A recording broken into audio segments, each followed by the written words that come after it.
This is a new episode of Rise Zone where thoughts matter. Today I have the opportunity of a sit-down interview with Zachary Singh, leader of the New Democratic Party of Canada.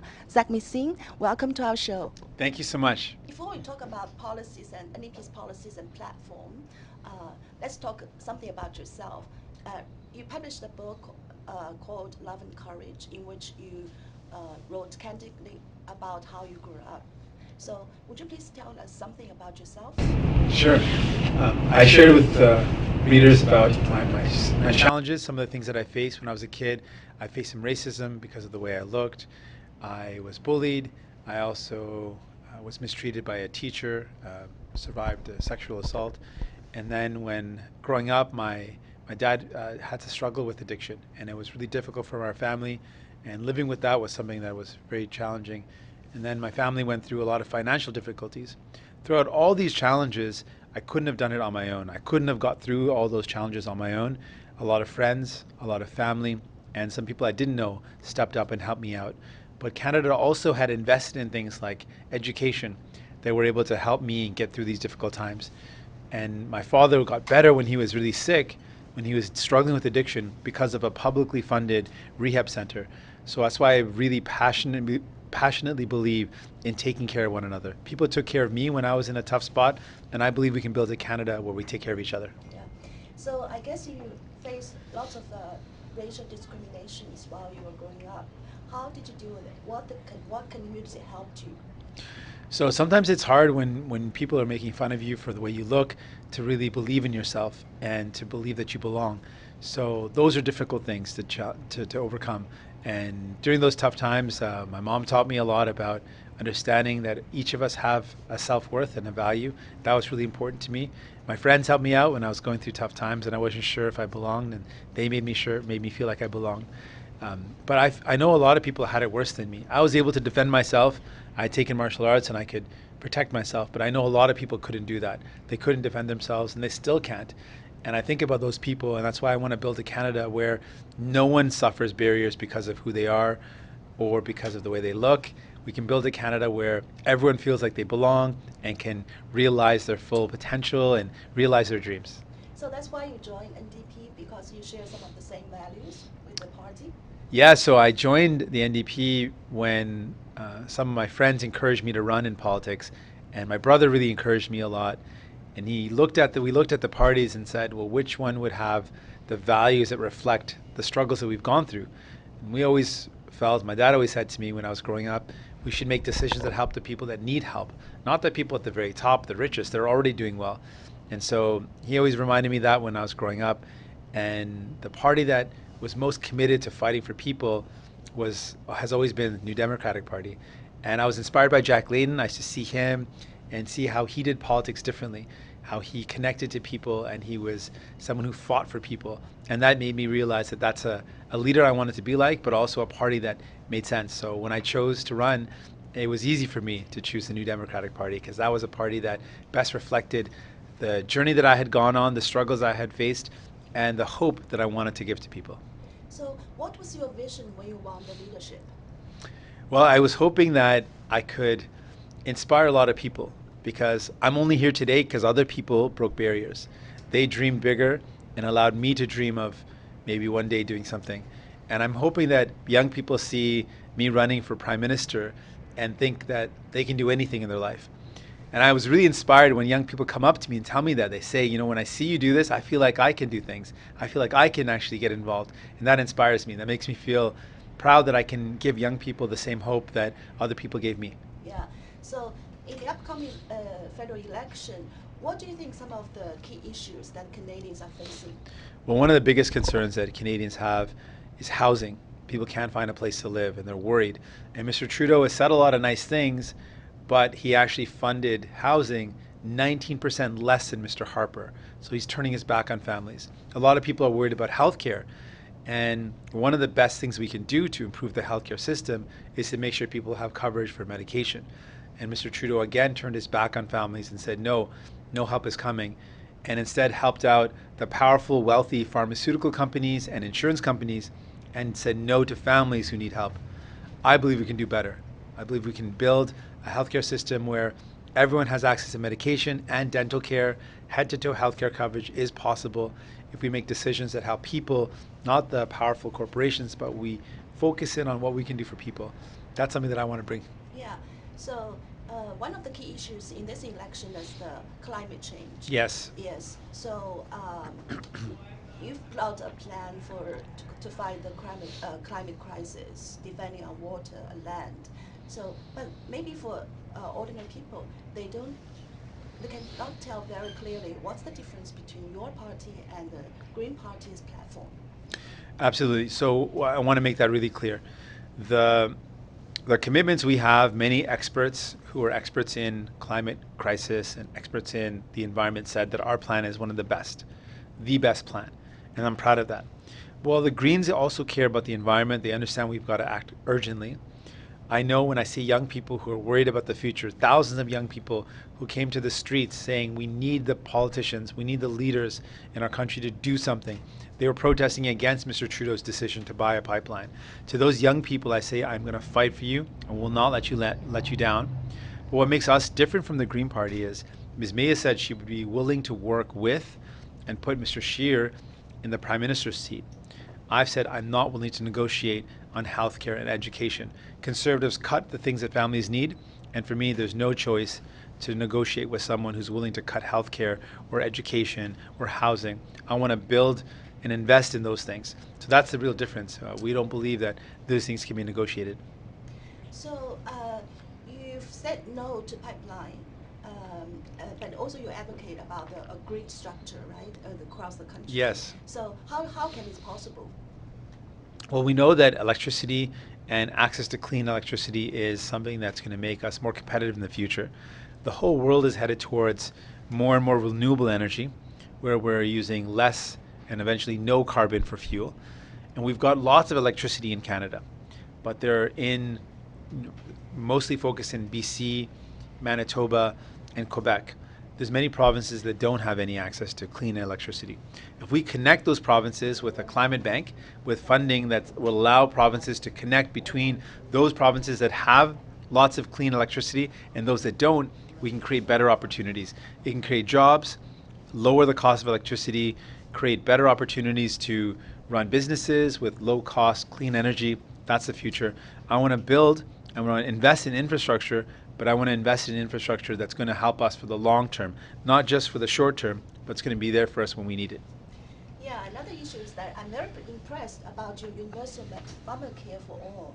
And can you tell me a little bit more about this plan? Absolutely. This is one of our hallmarks. I'm really proud of this plan. We know that so many Canadians can't afford medication. And as people get older, they need more medication. But it's very costly. And I met seniors who don't take the medication they need. They skip pills. They cut the pill in half and take one half one day, half the next. And it means they're not getting enough medication.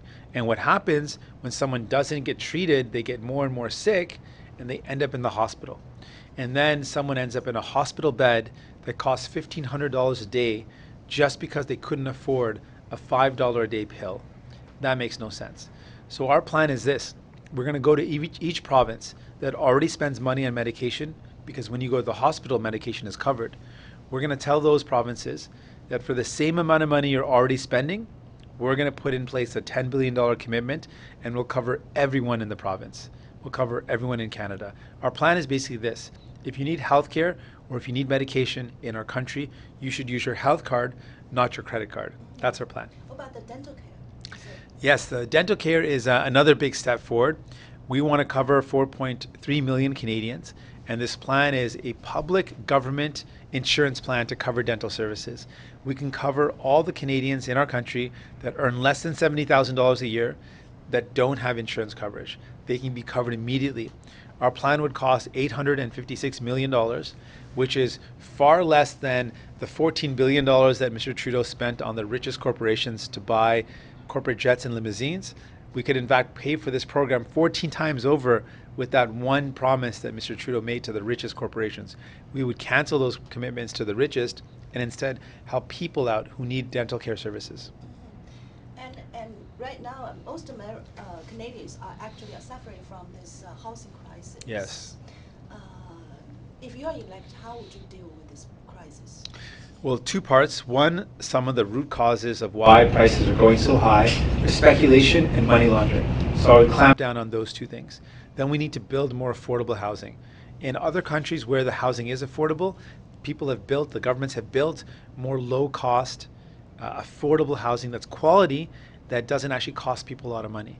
And if we have more options for rental that's cooperative or non-market, meaning it doesn't keep on going up in cost, but it's reliable, it's quality, and the price stays very low, it's going to help families save up money to buy a home.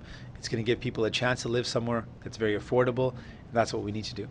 And you also just published put out the new deal for BC. Yes. Is this part of the plan or your housing affordability plan? Yes, for BC, we know that housing affordability is one of the biggest concerns. It's where the housing crisis is really hurting people. So we want to tackle speculation and money laundering. We also want to build 500,000 new homes. And for those who are renting and they need a little extra support, I remember I met a mom who her rent went up a little bit and she couldn't keep her house. And so she ended up in a tent. And her kids also live with her and they're living in the van. And it's really heartbreaking. It's really sad. And she just needed a little extra support. She's earning some money, but she needs a little extra support, and she could have stayed in her home. So that's why we want to put in place a rental subsidy of $5,000 a year maximum for 500,000 families. It's going to really make a difference for them. Yeah, so in your plan, you promised farmer care for Yes. and affordable housing Yes. and lowering the internet and telephone bills Yes. and many others. So my question is, what would you do actually to have the money for all this? Yes. We would do is make different choices. So in 1 year alone, I gave one example, but let me give you all the examples that what Mr. Trudeau spent money on that I wouldn't spend money on. He bought a pipeline for $4.5 billion. He spent $14 billion in the fall economic statement on the richest companies to buy jets. He gave $6 billion away to rich corporations by forgiving their loans. That's almost $25 billion. And that would pay for our plans. That would pay for pharmacare. That would pay for dental care. So we'd make better choices where we invest in people, not the rich corporations. The second thing we would do is we would ask the richest to pay a little bit more, to contribute a little more. Yeah, so one example would be we would put in place a super wealth tax. And the super wealth tax would be a 1% tax on those who have wealth of over or fortunes of over $20 million. So if you have a fortune of over 20 million, you would just pay 1% of that fortune, and that would help us towards this plan. We would close the offshore tax havens. That's by closing that, we could gain potentially $23 billion of revenue. We would close the CEO stock option loophole, which is almost about $1 billion as well. We would ask the richest corporations to pay a little teeny more, as well as the richest income earners to pay a little bit more. With that revenue, we could pay for our plans, invest in people, and build a better Canada. Yeah. So another hot issue is the immigration. Yes. So my question is, do you agree with the current Liberal Party's immigration policies? No, I think one of the things they do, two things they do is it's a very disrespectful approach. If someone wants to apply for a visa, it's very difficult. It's not transparent. People get denied a visa for no reason. We need more predictability and a system that is more transparent and makes decisions that allow people to come as a visitor visa easier. We also need to make sure that families who choose to live in Canada, who are permanent residents or citizens, have the ability to bring their family here. And right now, the cap system means that only in a couple of minutes, when people apply to bring their family, within 10 minutes, the entire list was filled and no one else could apply. And that's really unfair. So what I want to do is make sure that people apply and that we process them as they come in, and then people can keep on applying, and there's no cap that limits the amount that people can apply for in 1 year. We want people to continue to apply to bring their family here. Make it easier for families to be reunited. That's very important to me. Yeah. What about the people crossing the U.S.-Canadian border seeking asylum? Do you think that there should be any sort of law enforcement, or we just leave the border open? So for those crossing over, it's a very small percentage of people. It's not very many. And what we could do to make that system better is to end the Safe Third Country Agreement. That agreement basically does not allow us to help those people coming across get processed quickly. It doesn't allow us to give them the chance to become Canadian citizens. It is an unfair system. It basically threatens people to get shipped back to America and in that case, they'll get deported back to their countries. So we want to make an easier way for us to treat the people coming across the border as people, as humans, and respect them and allow them to be processed. The second thing is we need more funding for provinces that have borders where people are crossing, so that people can be, those provinces can have enough staff to respond to that when it happens. But just to be clear, it's not very many people. It's not a lot in terms of our overall immigration. Some conservatives are going to make it sound like it's a big deal, but it's very manageable if we make the right decisions. Yeah. So speaking of this election, what's your aim? Our aim is this. I want to form government. I want to be the prime minister because I want to make people's life better. Governments in Ottawa have worked for the rich for too long. Liberals and conservatives make life easier for the powerful, and it makes life harder for everyone else. I want to change that. I want to work for people. I'm in it for people. I don't work for the rich. I work for everyone else. I work for families, work for working class people. I work for those people who are struggling, new Canadians. I want them to know that I'm in it for you and I'm going to fight for you. Okay. So which party that you are not going to work with? I've only ruled out one party. I said I would not work with the Conservatives because they always cut the services that families need, and that's wrong. So as a national party leader, what's your vision for Canada? I think we live in a beautiful place. I think it's an amazing place where a lot of people have built a good life, but I think it could be a lot better. And I think Mr. Trudeau is going to scare people into thinking that you've got to settle for less. I don't think so. I think you can settle for more. I think you can get better, and you can get better services. We can invest in our healthcare, and you should never actually have to settle. You should dream big, and we can achieve those dreams. We can achieve those goals if we work together. We can bring in better healthcare, dental care services. We can make sure young people have a bright future. We protect the environment, create good jobs. We can waive the interest on student debt. We can make a lot of decisions that will make life better for people. So in closing, can you give us maybe top 3 reasons why we should consider voting you and your party? Sure. I've gone through some struggles. I know what it's like for a lot of new Canadians. I know the struggles that people face, and I'm committed to working for you. I don't work for the rich. I work for people, and I'm going to make decisions that benefit people. So we're going to invest in healthcare. We're going to expand medication coverage for all, dental care for all. We're going to make sure that young people have a bright future because we're going to protect the environment. We're going to waive interest on student debt. Really, when it comes down to it, Liberals and Conservatives work for the rich, work for the powerful, work for those at the top. I work for people, and people can count on me to make sure that their lives are better, that I fight for them because I'm in it for them. Yeah. Thank you, Zach Missing. I wish you the best of luck in this election. Thank you very much. Thank you. That was very nice. Thank you.